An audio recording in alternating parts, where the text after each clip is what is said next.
de notre thématique centrale. Il dit « J'ai omis de le faire », c'est Cabral lui qui parle, mais je pense qu'il y a lieu de le faire par fair play politique. Pour sa première tentative en 2025, le ministre Issa Tiroma s'est adjugé la deuxième place avec 35,17%. En toute humilité, je le félicite aussi. Dans l'histoire de l'élection présidentielle au Cameroun, il est le meilleur deuxième derrière l'emblématique Nidjon Frondi qui avait obtenu dès sa première tentative en 92 35,97%, c'est-à-dire un peu mieux que Issa Tiroma, et devant Belogba Maïgari qui a obtenu 12,22% la même année. C'est signé Cabral Libye. Sur l'opportunité de cette sortie, François Sémé. Oui, je crois que en tant que leader de parti politique, Cabral Libye est dans son rôle et en cela, il donne le ton. Il donne le ton. Nous sommes là à la veille des élections locales, municipales et législatives.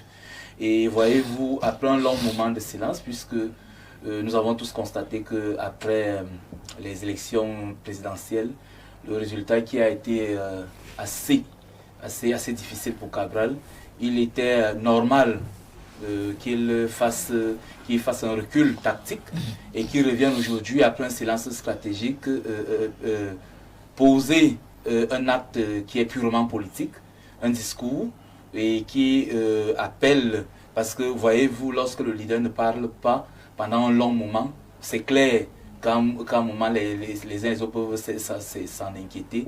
Donc il avait déjà félicité le vainqueur de cette élection, oui. le président Biya. Il attend donc janvier, l'élection a lieu en octobre, il attend janvier pour féliciter le deuxième. Oui, par fair play politique. Oui, par fair play politique, puisque vous voyez-vous, l'élection n'a pas été ne s'est pas déroulée dans des conditions ordinaires. Vous avez vu qu'avant même que le Conseil constitutionnel n'ait proclamé les résultats, il y a un candidat qui avait déjà qui s'est déjà déclaré vainqueur. Et Cabral, moi je peux le comprendre parce que, voyez-vous, lorsque vous avez produit, vous avez travaillé, vous avez fait le tour du Cameroun et vous avez posé un diagnostic en produisant d'abord un premier document de référence qui est le fédéralisme communautaire. Et plus loin, il dit ce que j'ai vu, puisque Cabral est député de la nation et responsable au niveau de l'Assemblée nationale. En cela, il a un regard républicain et puisqu'il contrôle l'action du gouvernement, il vous dit, là, il sort un autre document à la veille des élections pour le manifeste de la rupture et du progrès. C'est normal que lorsqu'il a eu 3%, il se rétracte d'abord et revienne après la proclamation des résultats du Conseil constitutionnel. Il félicite le président qui a gagné et puis il se rétracte pour davantage digérer sa défaite. Je crois qu'il a même dit, parce qu'il avait pondu un communiqué sur sa page en disant non, lorsqu'on a échoué, et je vous assure que pour ceux qui sont honnêtes envers eux-mêmes, lorsque vous avez quand même eu 3% à une élection, après avoir mené un travail acharné, dur, travailler, aller sur les terrains, faire un maillage territorial, travailler pour avoir un ancrage, contrôler les bureaux de vote, avoir les PV, et vous sortez de là avec 3%, c'est normal qu'à un moment qu'il ait pris ce recul-là. Et de ce silence, donc, il peut jaillir. D'accord. Il y a eu la lumière. Une sagesse. Et cette sagesse amène donc Cabral Libye à féliciter le deuxième.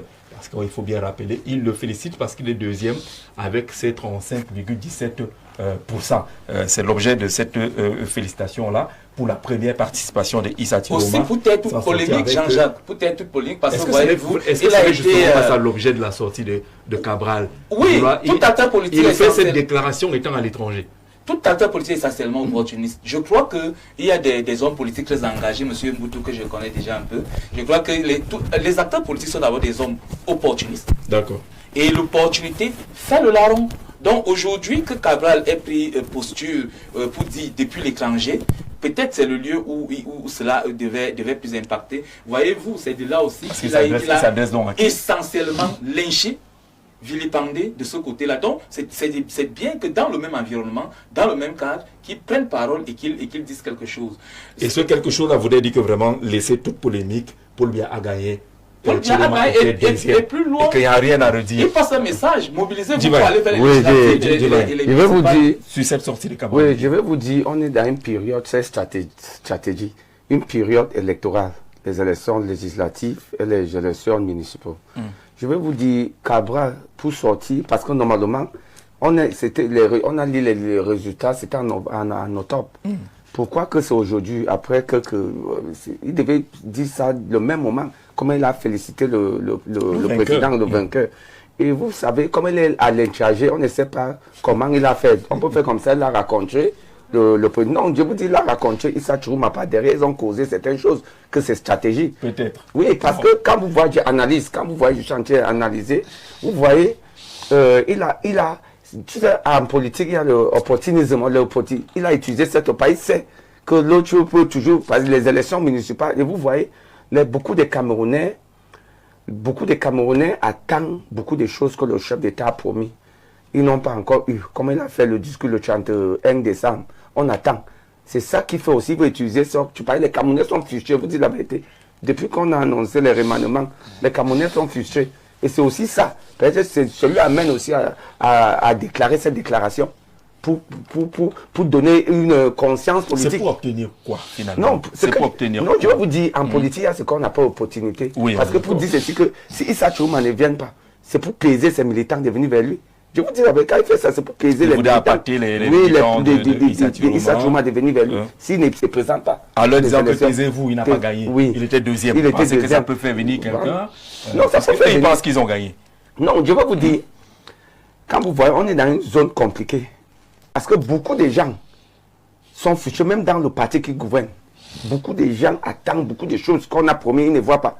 Et ça fait comme ça, lui, il a en train de mettre un slogan. Et ça va lui apporter les militants. Est-ce qu'il n'est pas en train de polir son image, du moment où son nom est quand même cité parmi ceux qui pourraient entrer au gouvernement? Non, je vais vous dire que moi, je n'ai pas de problème avec vous. Non, je vais vous dire que Paul Biya a gagné, Chiroma était deuxième. Je vais vous dire il était deuxième, pas plus fort que Frunzi, et que ceux qui parlent même là n'étaient pas plus forts que Bello Bouba. Je dis, monsieur, vous savez, tout le monde peut entrer dans le gouvernement. S'il a une vision, et le chef d'État juge que cette vision-là peut aider, pour lui aider, pour construire le pays. Il peut entrer, ce n'est pas mauvais. On n'est pas comme cela. Joseph Mboutou, pendant que nos amis de Kumba, de Kumba, vous étiez à Kumba? Oui. Il paraît. Et on dit qu'on vous prie de revenir parce que lors de votre dernier passage là-bas, vous avez consolé les familles des enfants tués dans une école à Fiango. Ça avait fait énormément une bonne impression de ce côté. On souhaite à Kumba que vous repartiez de ce côté-là. Mais la question est celle concernant la sortie de Cabral Libye. Sur le plan de l'opportunité, qu'est-ce que vous en pensez? Oui, d'abord, sur les faits, Cabral Libye n'invente rien. Il se trouve que Bouba a eu 35% de l'élection présentée, il était deuxième, c'est un fait. Et lorsqu'on a 35% quand même à une élection présidentielle au Cameroun, il faut être félicité. Ça veut dire que pour ce score, moi-même, militant du SDPC, président de sous-section, je félicite Issa Chiroma pour ce score. C'est un bon score. Et je crois même que si les choses s'étaient bien passées après, il mériterait grandement d'appartenir au prochain gouvernement qui arrive. Lorsque vous avez quand même eu 35% à une élection présidentielle, vous êtes quand même une personnalité respectable au pays, on doit pouvoir vous donner Sauf que lui-même ne s'en contente pas. Hein. Bon, voilà. C'est pour ça que je dis que si les choses s'étaient passées de façon normale, mais malheureusement pour lui, il a plutôt choisi des voies de voyoutisme, et ça l'a entraîné hors du Cameroun. S'il avait assumé son rang de deuxième à l'élection présidentielle avec ce fort taux, je crois qu'il serait un acteur politique pour lequel on devrait compter, même pour le septennat du président actuel. Donc, Cabral Libye le félicite pour ce score. C'est normal qu'il soit félicité. Mais maintenant, pourquoi maintenant peut-être que très déçu de son propre score, il fallait qu'il fasse un peu profil bas. Maintenant, il doit avoir peut-être un peu plus d'assurance aujourd'hui. Peut-être son parti se porte mieux. Peut-être qu'il a fait des alliances qui vont lui permettre de faire un meilleur score dans l'avenir. il se sent libre maintenant de pouvoir s'exprimer. Vous savez, Cabral Libye fait face à une violence pas possible dans les réseaux sociaux. Il y a une faction de personnes dans cet espace cybernétique qui sont très contre lui et qui... Les auteurs du mouvement Tout sauf Cabral, qui ne lui rendent pas la, qui ne rendent pas la vie physique, c'est vraiment sans pitié. Pourtant, c'est un jeune qu'il faut encourager. Il a une sagacité intellectuelle qui lui permet de pouvoir être au-dessus de la mêlée.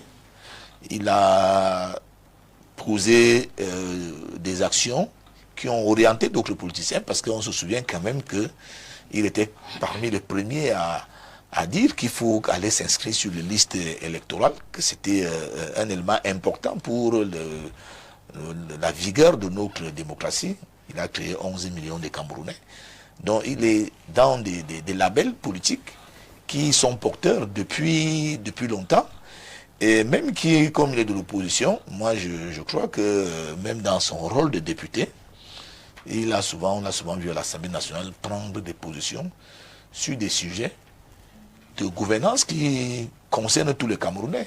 Ce n'est pas parce qu'on est du parti au pouvoir qu'on devrait applaudir tout ce qui se passe dans la gestion du pays par nos camarades qui ont eu la chance d'être portés à des postes de responsabilité. Donc quand il y a des problèmes de gouvernance, il faut les dénoncer. Et Cabral à plusieurs reprises, cela, il fait pas a donné la voix pour ça. Donc c'est un jeune politicien qu'il faut soutenir. Bon, qu'il faut soutenir, mais néanmoins, il sait pourquoi il a dit ça. Et peut-être que ça va lui apporter du crédit auprès de tous ceux qui supportent Issa Diop.